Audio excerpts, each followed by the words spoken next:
All right, good afternoon, ladies and gentlemen. Welcome back to the recap. Michael D'Angelo, joined as always by my partner in crime, Mr. Big D, Daryl Ortiz. And coming off of, it was already Bash at Berlin. We got lots of Bash at Berlin recaps to kick this week off. But what happened on Monday Night Raw, Big D? A whole lot of just setting here is what happened here. So we started off, of course, was with Rhea Ripley coming out talking about how she technically pinned the champion, so she's owed a title match, trying to get what she never, I guess, what she's trying to regain her title because she feels she's owed it. Which I'm sure that match will eventually come. I'm sure, but yeah. Lots of back and forth banter, of course, and the result of it, the main thing I kind of wanted to point out was that it set up the storyline for the rest of the night because Liv and Dom were kind of, trying to jump. Well, Liv was trying to jump Rhea behind the back, and I think there was I don't remember how it happened, but Rhea tried to jump outside and got her ankle twisted up in the ropes, the second ropes. And if you guys pay attention closely, Dom, and I don't think this is like a storyline thing. I just think this was like a good heads up thing from Dom, as a person, as a nice human being. Her head was about to hit that side of the ring apron, the LED board, and Dom kind of like put his foot like on her shoulder to like stop her a little bit. So if you guys ever go back and look, he kind of stopped her from banging her head against that thing because she would have been concussed for sure. So that was kind of a nice little heads up play showing that he actually does know what he's doing in that ring. So that's very good for him. Yeah, good on him. But that's and that's what I was trying to figure out. Were they trying to was it intentionally getting her leg? Was that like a spot, or did it just happen that way? I thought it because they played into it like she hurt her knee the whole time. Mm-hmm. And her ankle that's what or I was whatever. Like, yeah, was it that was the storyline for the night. I think it was planned, but I think her almost hitting her head was not. But that was not. And then Damian Priest came out to help out, and I was like, if anybody knows about getting their leg tangled at a rope, it's Damian Priest. He's been there. Seriously. So that pretty much set up the storyline for the night. Rhea hobbling on her ankle, and then of course the challenge being laid out between Judgment Day, because Damian Priest wanted to set up a match with Judgment Day for a tag match, and Liv says she had a partner in mind, and we all knew who that was. So they went ahead and got that sorted out. Oh no, it was the least surprising thing because as soon as he's like, Rhea, who do you think? She's like, I got somebody, and the whole crowd's going yeet. Yeah, it was like nobody was like, who will the mystery partner be? Nobody's surprised. That was from the opening promo. Everyone in the crowd was going yeet yeet the whole time, so there was no surprise or drama here. Yep, exactly. After that, we had Chad Gable. I guess he just likes beating up on his students. He gave a little pep talk to American Made, smacked him around a little bit, got him excited and pumped up. They faced off against Alpha Academy in the little mixed gender match there. That was actually pretty fun. A pretty fun match there. It was a good one. I'm surprised. Renee Dupree looked really good in the ring. She was hitting her spots very well, coming across really strong.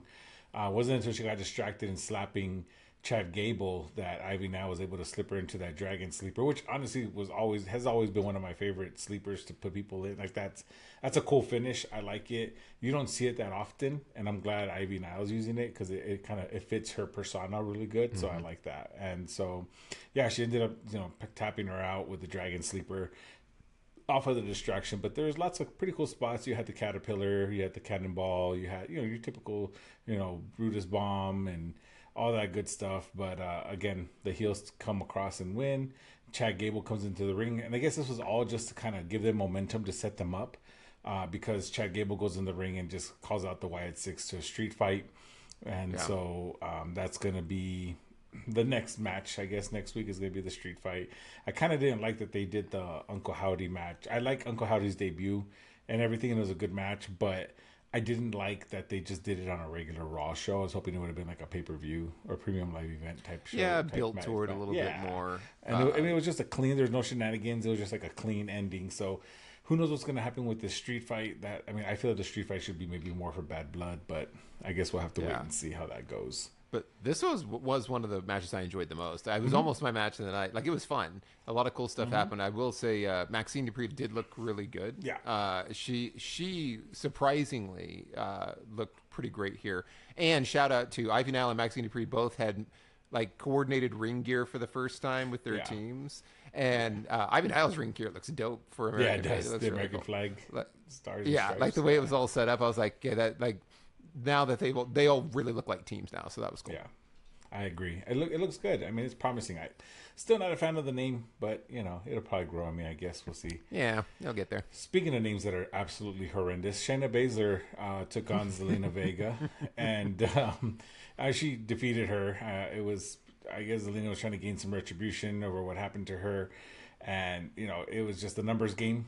She took out Sonya Deville, but then Baszler utilized a distraction to get her into like a knee strike, and I hit her right in the gut, and that ended it. Like, that was kind of weird. Like, she hit her. I guess she hit her so hard in the gut, she just like pinned her. It was weird. But yeah, that was odd. But yeah, so Pure Fusion Collective, Coalition, Friends Group, whatever they call themselves now. It's so terrible. Well, and it was the obvious victory because they all came out together, and then Zelina Vega came out by herself. Like nobody from the LWO came out to support her. So I'm like, No. okay, clearly she's going to lose by interference. And you got Lyra Valkyria running out for the save too, and kind of getting squashed. So it was like, yeah, it's fine. It was just. But then they're backstage like, we need to find somebody to help us take these people on. I'm like, who's going to be enough to take them on? I'm like, don't they have a feud with Damage Control? Like, I know. I was like, there should be plenty of people to pick from. Okay, if you say so. After that, we had CM Punk come out and challenge. We all knew it was coming, challenging Gunther for the title. I figured it would be too soon because Gunther is owed a lengthy title run, and the minute CM Punk challenges for a title, he's gonna get it. So I have a feeling they're gonna push that back to Survivor Series. So they're gonna have the rubber match between Drew and CM Punk at Bad Blood is what I think they're building towards, because Drew pretty much wrote CM Punk off of TV for a while, which seems to be now starting to become a recurring theme. It's like, you want to match with CM Punk, you gotta take him off of TV for a few weeks so he can kind of get conditioned and be ready, and then have the match and then move on. But yeah, he pretty much he ended up hitting him with multiple claymores, just beating the hell out of him. Took the bracelet back and then just popped it. I was like, no, are we doing the bracelet thing again? As soon as he broke it, I'm like, well, thank God we don't have to have like the really good bracelet back or not. On the bracelets, yeah, no more zoom ins on the bracelet. So yeah, and three claymores was enough to send him to the hospital in a stretcher and a neck brace. But we've seen people hit with claymores over and over and over, so this just felt a little inconsistent. Unless they're playing into the fact that CM Punk is very injury prone and pretty brittle, in which case maybe that would put him in the hospital. But I was like, it was still cool to see, because honestly, the Claymore is probably one of my favorite finishers. He does a great job with it. He delivers it very well. So yeah, so that was pretty much it. I have a feeling it's going to set up to a match at Bad Blood, and I think I wouldn't be surprised. That's in October, right? Yeah, that's the next October. One, okay, in Atlanta. So I would like to see it as a Hell in a Cell match. That would be actually really, really cool to see as the rubber match. That way, it's just like a no holds barred, just go to town. It'll protect Punk because he can kind of rely on weapons and stuff and high spots, and there'll be a lot of rest spots too from recovery. So I think put him in a Punjabi prison match. Put him in a Punjabi prison match, and so that way, the camera's obscured. You really can't tell what's going on. It'll be like this will totally protect CM Punk. Teddy Long's going to come out. It's going to be a bracelet on a pole match. You just watch. He's going to say, haha, CM Punk, Drew McIntyre. The real bracelet was in my pocket. The whole time. They're going to put it on a pole. And that's going to be the prize. After that, we actually had a really good match. It was supposed to be Ilya Dragunov versus Dragon Lee and Dom Mysterio to advance to the Intercontinental title #1 contenders match. So part of the tournament, which I like that they're doing because it kind of gives a purpose to the title. It makes it more prestigious, makes it feel like it's more earned. And you had Dom there, but then all it took was Damian Priest to come out and scare him off, and you just had a straight one-on-one match between Ilya Dragunov and Dragon Lee, which I actually really enjoyed. This was a great match. It was really good. Yeah, you had a lot happening here. It was just so much back and forth, but again, Dragon Lee and Ilya Dragunov put on a great match. You got the Torpedo Moscow. That's what the move is called. I was trying to remember the name of it. It was hit very quickly. I like that move because he can hit it pretty much from out of nowhere. Hits the Torpedo Moscow. He ends up getting the victory, and then the show of respect at the end. But again, pretty good hard-hitting match for Intercontinental title. It was good. It was just they're doing the gimmick of it's triple threat matches, and it really wasn't a triple threat because Dom did disappear for most of it. It was still really great. And Dragon versus Dragon was was a lot of fun. So, but I kind of heading into this one, you kind of knew it was going to be Ilya Dragunov who was going to advance out Yeah. of the three. Like you knew it wasn't going to be Dom, and it probably wasn't going to be Dragon Lee. So, No. but it was good. I really liked it. Yeah, I agree. And I mean, you knew it just because of how much Ilya had been pushed and how great of how great of a wrestler he is. So I think I knew it was going to happen. After that, we had Unholy Union versus Damage Control in a women's tag team #1 contender match, and so that was a pretty fun match. Kairi Sane got busted open pretty nasty. Yeah. But yeah, they you had Jade Cargill and Bianca Belair at ringside, but they were like really like in the middle of like the area there, just kind of sitting there. And so they ended up, I think she laid out Kairi Sane, Jade Cargill did, out of her frustrations because she can't control her anger, and it left Io Sky by herself. And so of course they capitalized on that, and Unholy Union ended up getting the victory with that. What was it? It was a gory special and facebuster combo. That was actually pretty cool to see. So that's how they ended up getting back in the spot for the #1 contendership. Kind of a bummer because I like the match, and I don't mind the winners because I said it before. Unholy Union are really good as a team. They work really well together, so I don't mind that. That doesn't bother me. What's bothering me is they're pushing this whole Jade Cargill can't control her temper, and I think they're building this to like eventually split up Jade and Bianca. They are Like it's going to be they're something trying to that's set Jade up as the heel. Yeah, I could see that. That whole sequence was a little strange because you had the dive to the outside for Kairi Sane basically did her dive to the outside, and then Bianca got pushed in the way by, I don't know if it was Alba Fire or Islet on, I can't remember who it was, kind of shoved her in the way. But she missed her. So Bianca didn't really catch her. She was supposed to catch her. And I think that's how Kairi got hurt. Like she hit the ground and she kind of banged her face into the announce table because she didn't really get braced on the way down. And then there was a kind of a long delay where Jay was checking on Bianca and Kairi was down, and then she just kind of gets her and throws her. It was like everything about it was awkward and strange. Clunky. And it was a little clunky. And I feel bad because Io Sky is great, and she did most of the heavy lifting in this match. And it's just a bummer because she's such a great individual competitor. And I know she's only like teaming with Kairi Sane because Asuka's still out, and so it's like they're kind of filling the void since the Kabuki Warriors aren't there. But I feel like Io Sky is too good to just be relegated to this kind of tag team role and jobbing outside her because she's so good, and she is. Even in this one, and Kairi Sane's great too, but Io's just on another level. So I get why they're doing it. It's just kind of a bummer for me. No, I completely agree. I agree. I think Io Sky's a much better singles competitor. It's just to give Kairi Sane something to do, I guess, and that's why they didn't want them to move forward in the #1 contendership, but. Like I said, that part didn't bother me. It was just more like the whole like, oh, Jade's angry. Like, okay.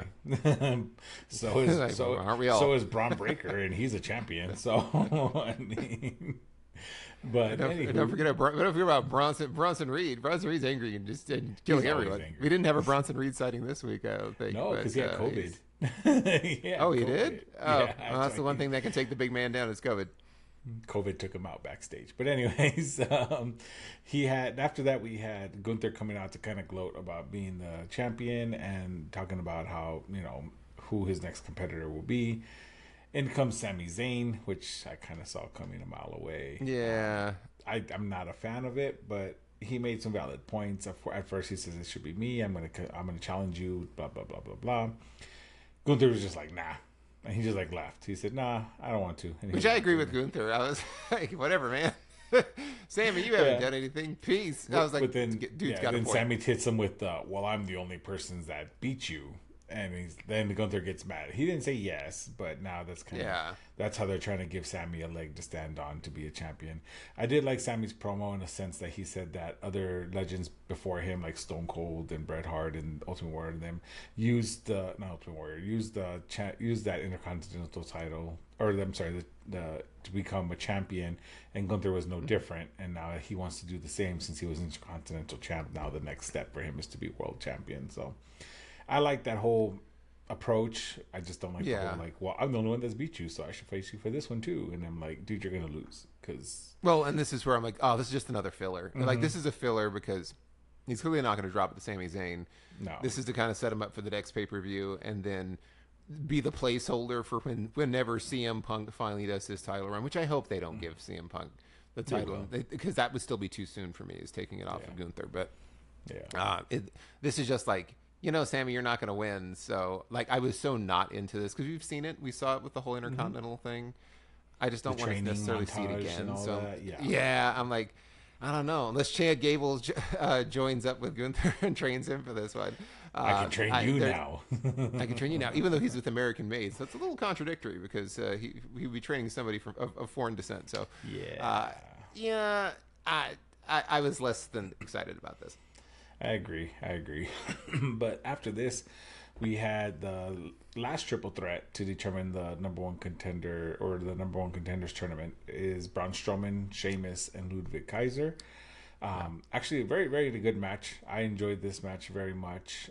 I actually felt this was a little bit more towards my match of the night just because I liked the hard hitting because you had Sheamus, you had Braun Strowman, and even though he doesn't look like it, Ludwig Kaiser can lay some shots in there. So as soon as the bell rang, you had Sheamus kind of falling into the storyline with like going straight at Ludwig Kaiser. When he did that kind of telegraphed for me that it was going to be Braun Strowman for two reasons. I'll explain the second reason after this, but the first reason was, he went after Ludwig Kaiser because they have that feud going on still because they never got that out of their system, and so Strowman kind of took them both out together, and then right when Braun Strowman was about to like run through Ludwig Kaiser, he leaped out of the way and Braun Strowman went through the barricade, and as he was down, you had I thought it was a funny visual, but it was really cool looking. The camera was kind of cut off, and all of a sudden, out of nowhere, you see a chair just flying. Yeah, the chair flying through.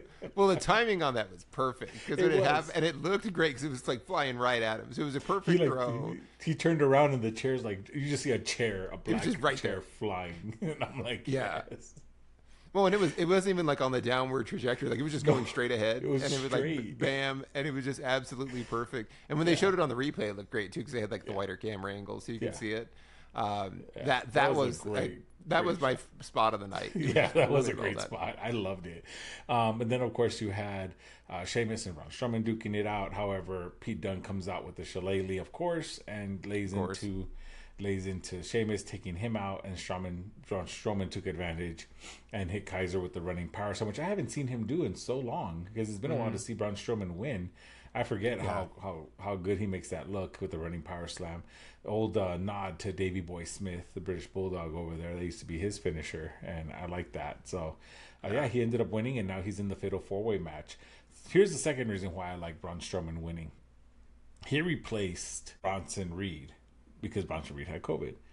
Bronson Reed was already pissed off at Braun Strowman, so now he has even more of a reason now that Braun Strowman won, because Bronson Reed is going to be thinking more along the lines of, you just took my opportunity. That was mine to take. So I forget who's going to be in the Fatal 4-Way, but I know it's Ilya Dragunov, Braun Strowman. I want to say it's Jey Uso, and I forgot who else. And I have a feeling it's going to be Jey Uso winning that one, but with Braun losing, I think it's gonna be more because Bronson Reed's gonna take him out, and they're gonna create their feud there because I think that's just a great feud to have, two big guys, two powerful guys, and it's gonna be good to see happen. So that's kind of why the second reason I like this too. So yeah, I mean, I think I preferred the first Intercontinental qualifier. Like that was my match tonight with Ilya Dragunov, and then this one was good. But I think I liked the first one a little better. I think on the setup, like Braun's injured. So, and I'm sure Bronson Reed will show up during that Fatal 4-Way and interfere. So that's going to take him out. I almost feel like Ilya Dragunov is going to advance because I don't know that they're going to take the title off of Braun Breaker, and I feel like they're not going to do that to Jey Uso again.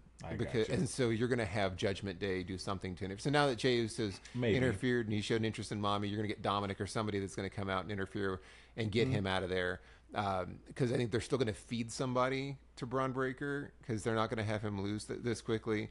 And they keep making Jay the runner-up. At some point, they got to put a title on him. They do. And they keep making either that or put him back with his brother. I mean, one of the two. Or do that. I mean, they got to do something. Yeah. So I kind of feel like that'll happen, but it's hard to say. Either way, it should be a good match, but there's certainly going to be interference, and they set it up with Strowman already being injured that he's clearly not going to win. I agree. And as far as Jey Uso, I feel that maybe there's a possibility that they're gonna do like a 6-man or 6-person tag intergender match where they'll have Damian Priest, Jey Uso, and Rhea Ripley against maybe like not Damian, Dominic, Liv Morgan, and like Finn Balor. I think that'll probably be what they'll have. I feel like eventually we're going to get, well, I'm kind of getting ahead of myself here, but eventually I feel we're going to get Demon Finn again. I think they're asking him about doing the Demon King, and he says that now he felt that it was being overdone, so he stopped, but he feels that now it's been long enough, which would be a great opportunity to bring out now, but time will tell. But we did have the Damian Priest and Jey Uso versus Finn Balor and JD McDonough match, which I was not a fan of, only because I feel it made Finn Balor and JD look weak as the tag team champions. Like, they are your tag team champions, and they couldn't beat this makeshift team that just got put together like an hour prior and never really worked together. And they ended up losing, right? Spoiler alert, they lost the match. Although Liv, they had all kinds of help. They had Liv Morgan come out to stop Jay and his from doing the Uso splash. They had where was it? They had who else did they have? No, yeah, that's it. They had that, and then they had Rhea, of course, there with her beating Liv Morgan with the crush. She was faking her leg injury. She was still hobbled, but it's like, she wasn't as hobbled as she was letting on as like the big reveal. The match was a well wrestled match, but I agree, because as I was watching it, I was like, it's the same formula of the true tag team versus the two great individuals, and so it's competitive for that reason. Like because they don't have chemistry, but they're so great individually, they should be able to beat either one of these two. And I'm thinking, well, no, like Finn Balor's a former world champion; he should be able to hang with either of these two. Exactly. So. I agree that they shouldn't be doing things to try to diminish the tag teams, and they do that a lot. Like whoever the tag champions are, they have them struggle against makeshift teams all the time, and then having them lose here was kind of silly too. It's like at least let them pull off the win, but I wasn't wild with the ending. Yeah, that was raw. I mean, overall, it had a decent amount of wrestling, so I'd probably give it like a B minus maybe, but it was a decent show. Nothing too crazy. Solid just set up the next steps. Yeah. I will say, though, I really enjoyed this was the debut of I think it was Joe Tessitore on commentary with Wade Barrett. So that's your new Raw lineup right now is Wade Barrett and Joe Tessitore, and Joe did a great job. I thought he did. He was really a natural here. One thing I liked is when Drew McIntyre attacked CM Punk and he had the hoodie over his face, he immediately was like, that's Drew McIntyre. And I'm like, if it was Michael Cole, he would go, who is that? What? Yeah. Who's that man attacking CM Punk? And he would wait till even though he's standing there with like shirtless and you can tell it's him, he would wait till the hood was off and go, oh my gosh, that's Drew McIntyre. And I'm like, dude, it's clearly him. And so the fact that Joe was just like, this is obvious. Like, who else is going to be doing it? This is obviously him. So I appreciated that, but I thought he was really good, and him and Wade had good chemistry. So it just takes a little getting used to, because you're so used to hearing Michael Cole. And so it was a bit different. I feel that Joe Tessitore, what I like about him is that he brings more of like a realistic sports analyst kind of vibe to it, and I enjoy that. I like that because his voice is a lot deeper, of course, and so it's noticeably different. But I like it. I'm a fan of it. I like it. It's not crazy wild. It leaves the focus and the attention in the ring, which is where you want it. So I'm good with it. Agreed. And then speaking of Michael Cole, he was on SmackDown now. So Michael Cole and Corey Graves are now the SmackDown commentary team going forward. Yeah. And this was actually the last SmackDown on Fox. So they had a lot of like goodbyes and, hey, it's been great, and kind of recapping things there. And then next week it's on USA. So they'll all be on USA next week, I think. They will. And they did the Bash in Berlin recap video. Opened the show with Cody coming down to cut a promo, talking about Bash at Berlin with Kevin Owens, and gave him his props. And then he said he was going to get interrupted. He knew it, so he invited the Bloodline down, and they just came out, Solo and the whole crew. Basically, Solo's like, "Give me a title shot. You're running your mouth." Blah blah blah. And then Cody kind of teased that I'll give a title shot to Jacob Fatu because Jacob's really good, which is correct. I mean, I've been saying that. I'm like, he's been running through everybody, so technically he should be getting the title shot. Yeah. And then basically Jacob said I love Solo, and basically said no. And then everybody jawed back and forth. The Bloodline got ready to assault, and then of course hiding behind the ring always, it's like the new gimmick on SmackDown is the Street Profits just jumped out and like, hey, we're here because we've all got a match later. And then DIY also jumped out too, so they were all primed and ready to support Cody. And they kind of talked back and forth, and then Nick Aldis came out and was like, Solo is going to get a title match, and it's next week on SmackDown in a steel cage. And I was like, well, really? Okay. So it was a long opening segment. Yeah. Nothing really happened. Nobody brawled. And they just set up the season premiere of SmackDown. You're getting main event, steel cage match, Cody versus Solo Sikoa. A lot happened. Anything here you wanted to touch on? I mean, not to mention they also talked about how they're going to have the 8-man tag match for the main event between the Bloodline and the Street Profits and DIY. Street Profits and DIY. In the most, they always do this. In the how will they get along? Between the DIY. Yeah, and they're Street great Profits. teams, but can they all get along?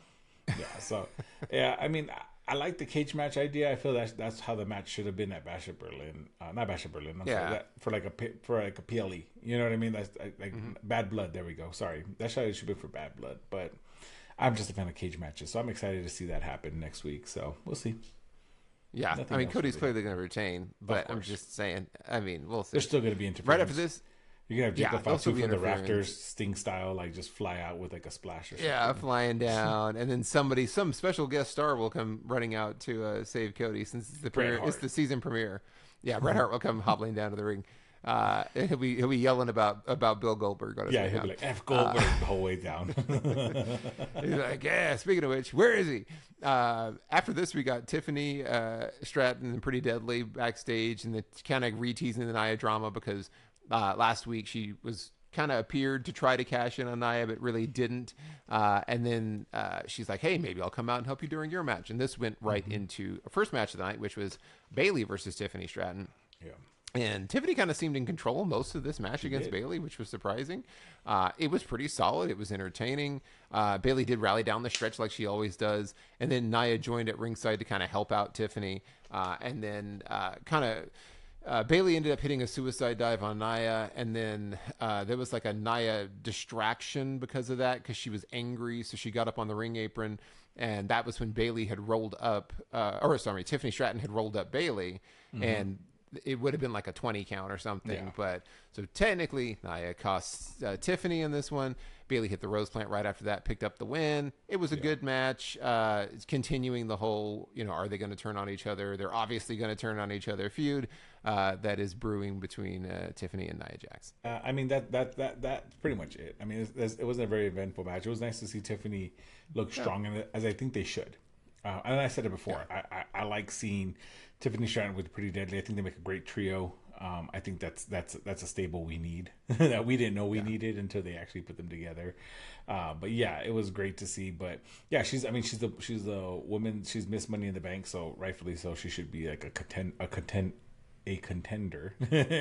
And so this is just leading into her turning on Nia eventually. So we'll see when that happens. Yeah, but it was good though. And then right after this, we got Waller and Theory and Kevin Owens backstage.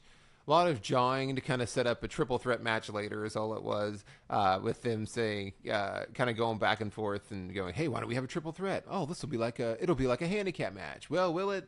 And I will say this, Kevin Owens promos have been a little lackluster for me lately. Like, he always seems like he's at a loss for words. Because even in this one, he's just like, yeah, I know I'm a loser. I mean, you're kind of an idiot. And you guys are both morons. And, hey, you know what? Maybe we should have a match. Like, he always seems like he forgot whatever his promo was. And he's just talking as fast as he can to try to get something out now. So I don't know what's going on with KO. Yeah, it's a little odd. But it was a little odd and a little rambly. But now they had an odd Rambley set up for a triple threat match later between Waller, Theory, and Kevin Owens. And then we got another Legado del Fantasma restaurant promo. We've been missing those for months and months, but now we're getting them on the regular. And they've all just turned into Santos Escobar running his guys down for celebrating too much, where they're all like happy and like, yeah, we're celebrating the victory over Cruz and Corbin. So setting that up. My worst thing of the night came up after this, which was the return of Giovanni Vinci. After much hype. Taking on Apollo Crews. And he comes down, and they've been teasing him for weeks that he's the personification of human perfection. Hyped him up, how captivating he is. He's dynamic. He's got a nonstop motor. They're reintroducing you to him. And then they start the match while Vinci's still taking his tracksuit off. And then Apollo just surprise rolled him up and pinned him in 3 seconds. And the match was over. And he was just like, well, he didn't even get his tracksuit off. And I was like, so is this it? Like, have you been teasing he's super cool? He drives a Lamborghini. He's got models for every day of the week. And he's like, Giovanni Vinci. And now he's like the Shockmaster, like coming out here and falling through the wall. When I saw this, everything about it I hated, because it just felt like he's a bumbling oaf. It's like don't do Vinci like this. But I'm going to pause here. Maybe you had a different feeling about this. I hated it. I sort of liked it because it was goofy. It was goofy, right? It was that it was. It was absolutely goofy. Like, he comes out all suave, and he's taking off his Gucci, jacket, and Apollo Crews hits the crucifix pin, and that's it, right? But the first thing I thought of when this happened was, who did he piss off backstage? Because he got kicked out. He got kicked out of Imperium, which was honestly one of the top factions aside from the Bloodline. Yeah. And then he gets repackaged as like the super cool guy, gets these video promos and all this stuff, and coming soon, all like fancy, and then just gets rolled up by a jobber and Apollo Crews. Well, it's like Razor Ramon 1, 2, 3 Kid again. Like, maybe that's what it's gonna happen. I don't know. Well, and that's why I'm like, what are you doing? Because this does feel like now you're just trying to embarrass the guy. Now you're trying to make him look like a fool. So I don't know. I when I saw it, I was just like, huh? Like, I rewound it like right after it happened to be like, did I see this right? And it's just I was not a fan of this at all. I mean, I like stupid things in wrestling, but I just felt bad for him, because I'm like, wow. That's what I'm saying. I'm like, who did he piss off? Like, what happened? They got cold feet, and they were like, yeah, maybe the cool guy thing isn't going to work out. Let's just make him an oaf. Yeah, but let's just do it. I don't know. So it's that happened. Corbin all over again. Exactly. We got a Piper, Chelsea Green and Piper Niven and Meechin running their mouths, and then long story short on this one, Chelsea Green and Meechin are facing each other later tonight, so that match is coming up. Then we got the triple threat, Kevin Owens versus Austin Theory and Grayson Waller. It was really more a handicap match, as you could probably tell, because it was a tag team versus Kevin Owens. And they were heels, so of course they were going to. Yeah, as we expected it. There were some cool moments in this one. You had Waller get powerbombed through a table immediately, like even before the first commercial break. Yeah. So like they do the whole, how's this gonna go? And they cut to commercial like maybe 20 seconds into the match. He was already powerbombed through that, so he was incapacitated for a long stretch of it, which is what made this one more competitive. And it really turned into a very good one-on-one match between Kevin Owens and Austin Theory. Yeah, I agree. And then Waller kind of popped up, and he broke up a pinfall attempt like towards the end. He popped back in, and then Theory ended up breaking up in a pinfall attempt from Waller, because he was like, hey, I've been doing this work the whole time. What are you doing, man? Because Waller tried to pin KO. So kind of going back to the whole, they're going to get a division at some point between these two. Yeah. You had KO countering out of the superplexes again, which is that's a fun running theme, that nobody can superplex Kevin Owens, but everyone always tries to do it. And then KO eventually hit the stunner on Theory and picked up the win. And then after that, Waller and Theory just attacked Kevin Owens and stood tall. Yeah. There was like no division anymore. It was a fun match. I really enjoyed it. Checked all the boxes for me. I did. I enjoyed it as well. I thought it was good. I liked the way that they didn't make it like just a blatant triple threat. You kind of had like that small like snafu between them, where they're like, hey, what are you doing? Don't pin them. I want to win it. Or, little things like that, which is good. I like the beatdown at the end, because it was more of a frustration thing. And now they're going to set up a tag match with Kevin Owens and a mystery opponent. And Oh yeah, the mystery partner. Yeah. Who will Kevin Owens find to help him? I mean, Cody's a little busy Bret right Hart? now, so Randy Orton. Randy Orton's back. Bret Hart. He lost gonna against come Gunther, down. but now he's back. He's back over here. So, Actually, yeah, I'm sure that they probably will. At this will. point, like, who do you team up with? It'll probably be it's Randy Orton. Randy Orton. Yeah, but yeah, that was all right. Yeah, a big mystery for the SmackDown premiere. After this, we got LA Knight just out cutting a decent promo. Carmelo Hayes interrupted. Andrade interrupted. They all jawed back and forth. Andrade got pushed into, accidentally got knocked into LA Knight. LA Knight hit Andrade with the BFT and then hit Carmelo with one and walked out. Segment over. Fine. I'm assuming Carmelo Hayes and Andrade are going to have another match since they're 2-2 now. 2-2 against each other. 2-2. So they'll have a rubber match to decide who's going to compete for the U.S. title or do it as a triple threat. But clearly the next contender's coming from here. I wouldn't be upset at a triple threat between Andrade and Carmelo Hayes and LA Knight. I think that would actually be a really, really good U.S. title match. Yeah. I know I don't like them in the past, but that actually might be pretty good. But yeah, we'll see. That would be good because all three of them are really good. Yeah. And, hopefully LA Knight would continue to retain it. I think at this point he will. It'd be way too early to take the title off them. I agree. But it'd be a good one. After this, we got Chelsea Green versus Michin, which was good. It was a relatively short match because they were kind of running out of time and they still had the 8-man tag later. Yeah. You got the interference from Piper to set up the Unprettier from Chelsea Green. Green got the win over Michin. It was fine. It was kind of brief. It was more filler as they were getting ready for the main event. But I thought it was okay. Yeah, I did too. It's your standard, heel dynamic where, the distractions happen. And I like that they're doing it because when they first put this duo together, it was Chelsea Green was like the brains of the operation and Piper Niven's the muscle. Not saying that Piper Niven isn't brains. She is brains too. But I'm just saying that she was more the muscle than Chelsea Green because she's a lot more powerful. She's a better wrestler than Chelsea Green is. And so I like seeing this she's kind of giving Chelsea these little victories here and there. And, I've always said it before. Chelsea Green and Ludwig Kaiser are like two good heels that like they're annoying, but they're fun annoying, if that makes sense. So I enjoyed it. So yeah, I liked it. It did what it had to do, I guess. Yeah, no, it did. And then that set up the main event, Bloodline versus DIY and the Street Profits in the 8-man tag. And this one started with only 15 minutes left in the show. Yeah, so the entrances started at 15 minutes left. I'm like, yeah, and I was like, they're not going to have much time for an 8-man tag, which was good because the action and pacing were high the whole time. Because it was like everybody was trying to get their spots in. There weren't any lulls. So it was good. For me, Jacob Fatu stole the show when he was in there. He wasn't in there very much, but when he got in there, he was memorable and like ran through everybody. Yeah. And we still got a commercial break, even though there was almost no time for this one. You got to make that money on Fox. I got to get that cheddar cheese on there last night on Fox. It was already a short match.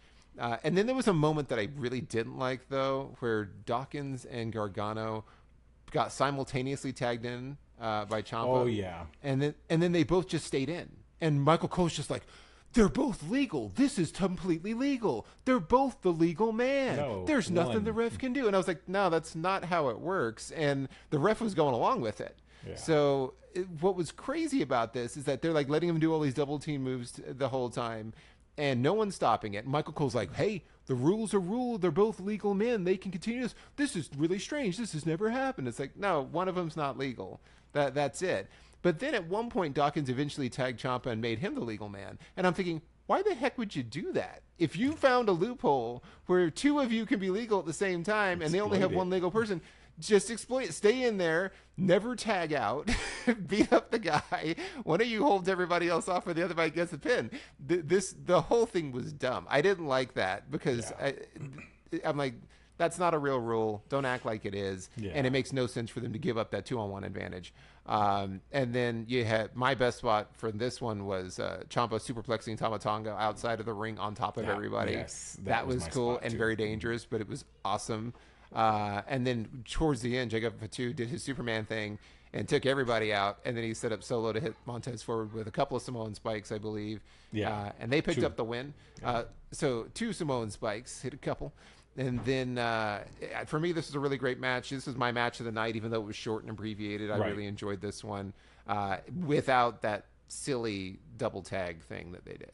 I agree, and this was my match of the night. Jacob Fatu will be a champion. I think I've praised him since his debut. I'm a huge fan of Jacob, and I think he's awesome. I think he's amazing in the ring, and I like the psychological aspect of it, where right as he's about to finish him, Solo's like, all right, now it's my turn. It's just like Roman used to do. It's pretty much copy paste, right? But again, trying to make himself seem like he's like the top dog, and he needed to be the one to get the pinfall because he's gonna face Cody for the title next week. So we'll see how it goes. I'm still gonna place my money on Jacob Fatu somehow catapulting himself into that steel cage, doing something. Oh yeah, no, he definitely will.